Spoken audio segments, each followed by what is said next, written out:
This one's for you, Dave.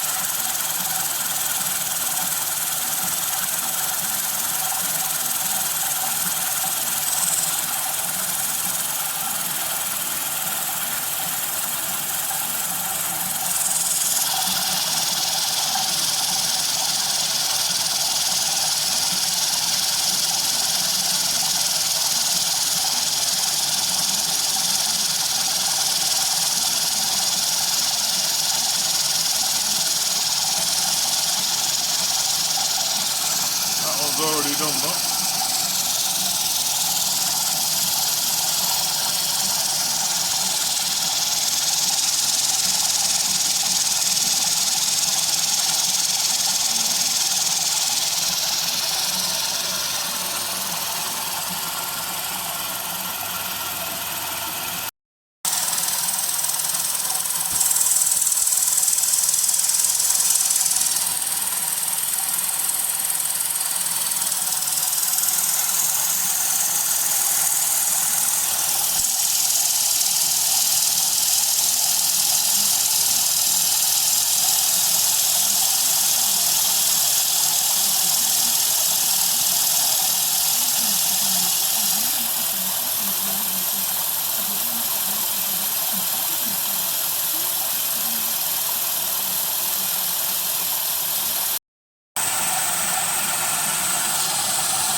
I wonder if Dave will come round and get me out to clear up.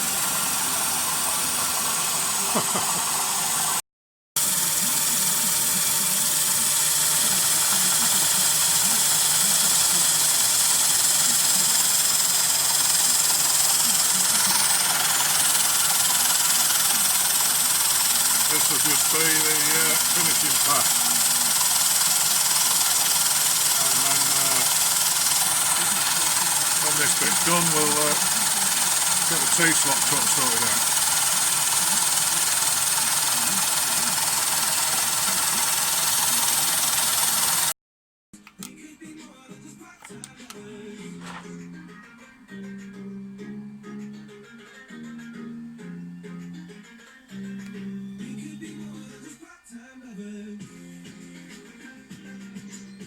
Bang on, within a thou. And there's me. Get in on there. Spot on as well. Right, T-slot time.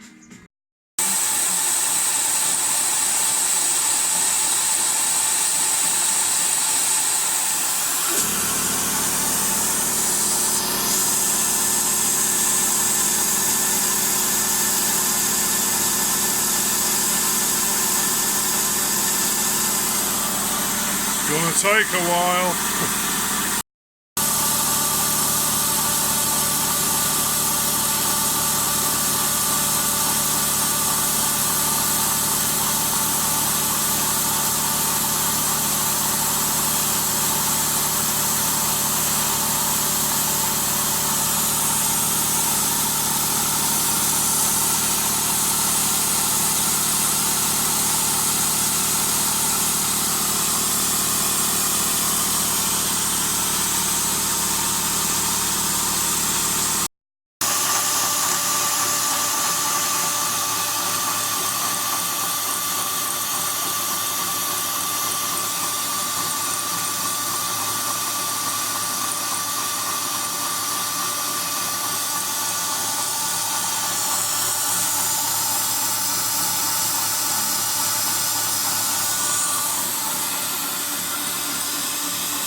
go for the second one, round 2.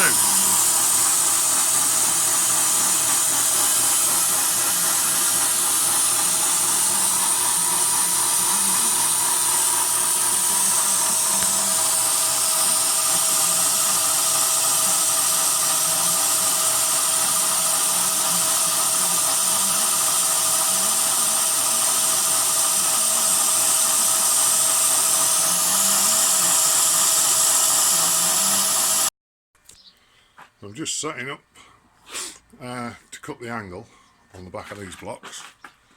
So what we've got, as you can, let me stand back a little bit. Stand back a lot. The head of the machine's tilted right back. So we've got an angle of 45 degrees. So if we look on my vice, look, 45 degrees, the sine angle of that is 0.70710. My sine bar is 5 inches long, so we times 70710 by 5 and gives us a stack height of 3.535, which we've got there. Now after a little bit of jiggery pokery and adjustment, I don't know whether we'll be able to see this. That's a half thou gauge, by the way. Sorry, my hands are a bit... So, I couldn't remember whether I showed that or not in the last video when I did the other tool holders. So, anyway, she's set at 45. We've got the side of the mill there locked over. So, there's where I got my information from. Courtesy of one of the viewers who kindly sent me that book. Told you I'd be using it. So, now what we've got to do is we've got to find a milling cutter. And then we'll get the small tool block, wherever I put it, here. We'll get that mounted in this vise here on a couple of parallels, and then I'm going to touch off on the back edge there. I didn't show how I did that last time, I don't think. I maybe said it, but I didn't show it, but I'll show you what I did. And then we'll get cutting some angles. Right, this is how I set up to get this particular part here right. So if you can see, I've got the original tool holder in there, and you see I'm bringing that down. If I can get in round here, can you see that way? Right, now the back cutter on there, as I'm bringing it down, it's just, and I mean only just, scraping the blue Sharpie mark I've put on there.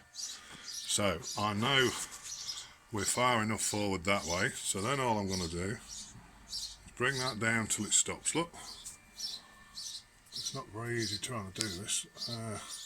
Then I'm going to lock the quill. I've got the y-axis zeroed there, but what I'm going to do now is I'm going to undo the vise. You see that's holding that just nicely.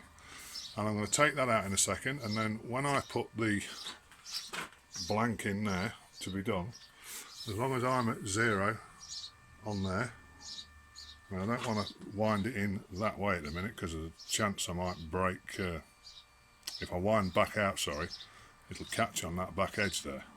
So I've just got to be a little bit careful now how I do this. And what I tend to do is 0 the knee on the machine and just drop it down ever so slightly.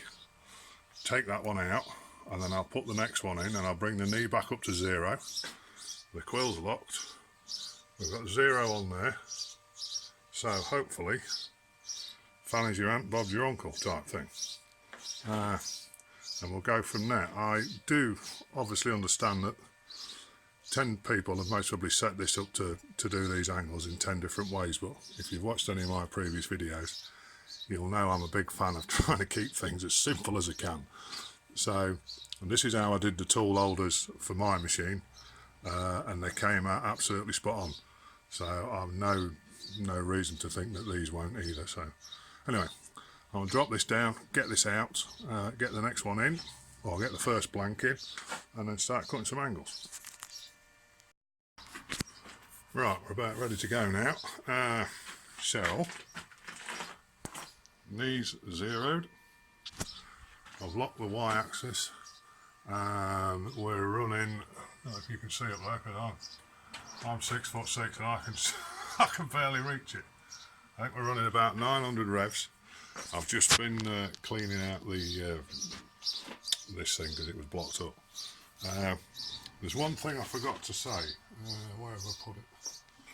If you decide to make some of these and you do it, you know, any sort of similar to what I've done, you noticed a few minutes ago when I showed you how I set my cutter to the same dimension as this. Obviously I've set it at 45 degrees. But one thing that I should have said is that you've got to make sure that the piece that you machine up is exactly the same width as that one and the height. And these are absolutely spot on. So if it was a bit wider, then you'd have to compensate, wouldn't you? Half it and come in or out, whichever to suit. So anyway, enough waffling. Let's get some cutting on the go, shall we? The on-off's right up there. I can just reach it. Right. I'll have a bit of fluid going.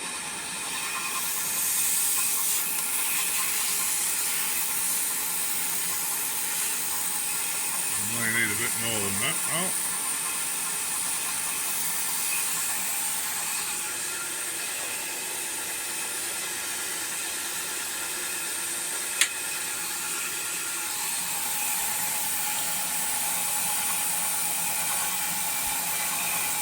I'm just going to go in really steady to start with and just see what happens.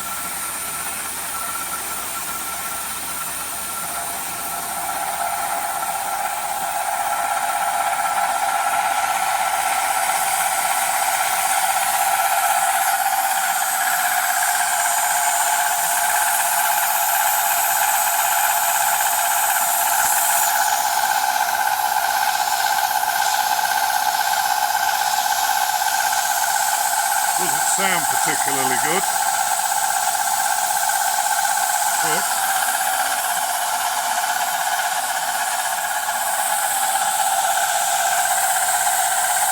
I'll let it carry on at that to the end, and then I think it might change the end delay when I do the next block. Although I did have a look at that and it's nice and sharp, so I'm not really sure why it's making that noise.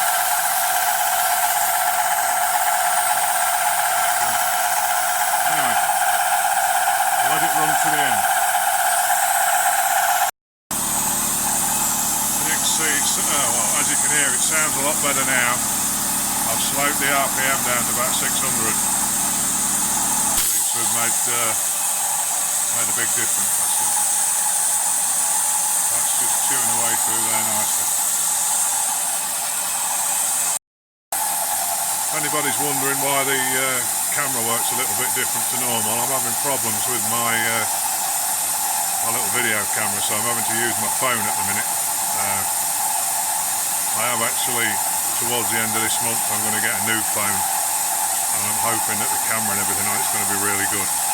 So I've ordered a little camera mount to hold the phone when it comes, or when I sort that out, so we'll see if it makes any improvement on the video.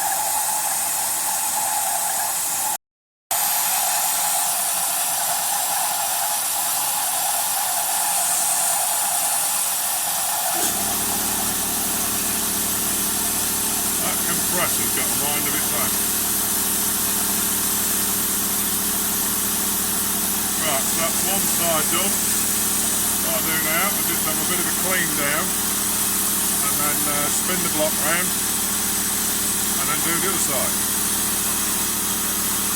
Obviously if you're gonna do these, then the only other thing I forgot to mention was make sure your bias is trammed in before you start. Otherwise you might be crying.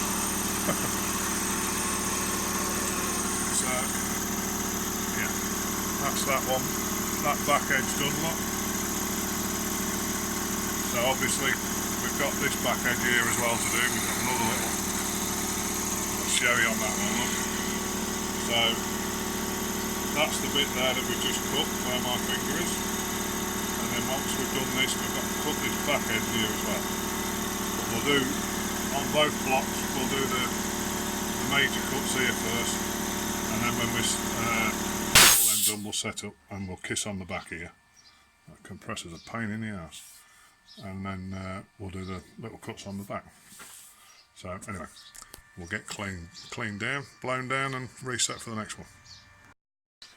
Right, all cleaned down, blown the vise out, wiped off everything, the part itself, the parallels, the whole lot. You know, once you've got it where you think it's nice and clean, just rub your fingers up and down things, make sure there's no little foreign bodies there. Watch yourself on these bits because they're razor sharp. So now what we're going to do is give it some bit of that. Now we're going to do the next one.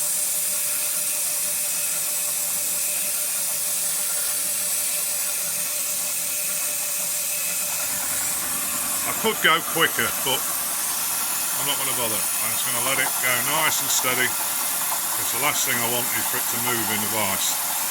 So as long as it, I should say it took me, a good 10 minutes maybe 10 minutes even, yeah, to go up that other side. But I'm not bothered. You put a lot of work into something like this to get it to this stage, and you don't want to rush something and then go bolt it up and then have to do it all again. So you can see the end of it now starting to take shape. Look. So right, carry on. A bit more coolant now, I think. That's it.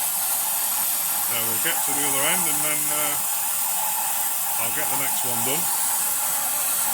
And then what I'll do, I'll get the phone out again when I'm setting up to put the last angle on the back edge of them. And you'll notice now how quiet the machine is. I've slowed the RPM down a bit more now, we're about 580. So it's about a half-inch end mill, so I think I was just going a bit too quick on the RPM to start with. But just so you can see, you know, that's how steady I'm going like. You know, there's no... it's not a race. Right, crack on. Right, we're getting there, boys. If you've watched me for quite a while, you'll know that I don't do a This Is How You Do It channel. My channel is all about just this is how I do it. But if I ever have to give you a tip, and not that I'll do this very often, but my tip of the week this week is this setup here has got to be about 4.5 foot off the floor. So when you're machining away and you're keeping an eye on things like you generally do, and you've got a cup of tea, when you get to the bottom of your cup, leave a bit in the bottom and don't tip it all in your gob, because what you might find is that. Anyway, you've been warned.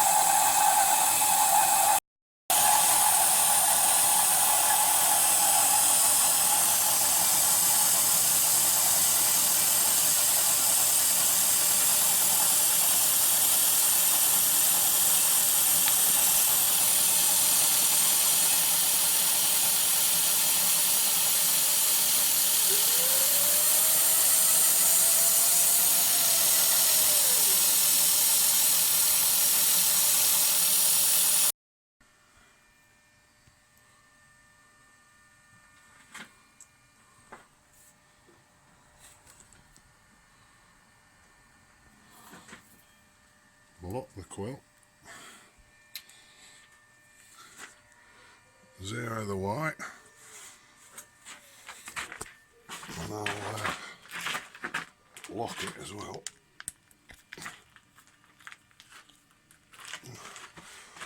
Right, get the first one in.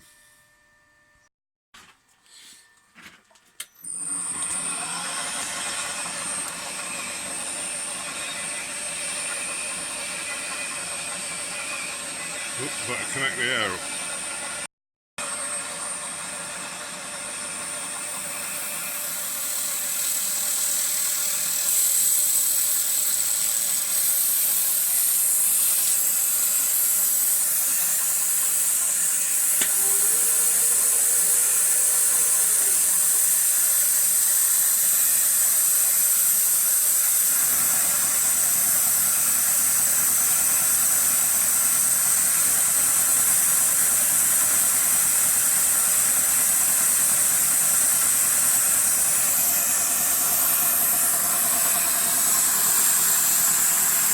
gives us the end profile that we're looking for. So I get both sides done on this one and then the other one, and then do a bit of deburring, and then hopefully I'll get these in the post. It's Thursday today, so I might get them in the post tomorrow, or it might be Saturday morning actually. So anyway, if you're watching this, Dave, you see what see how I did them anyway. Right, we'll crack on a bit more.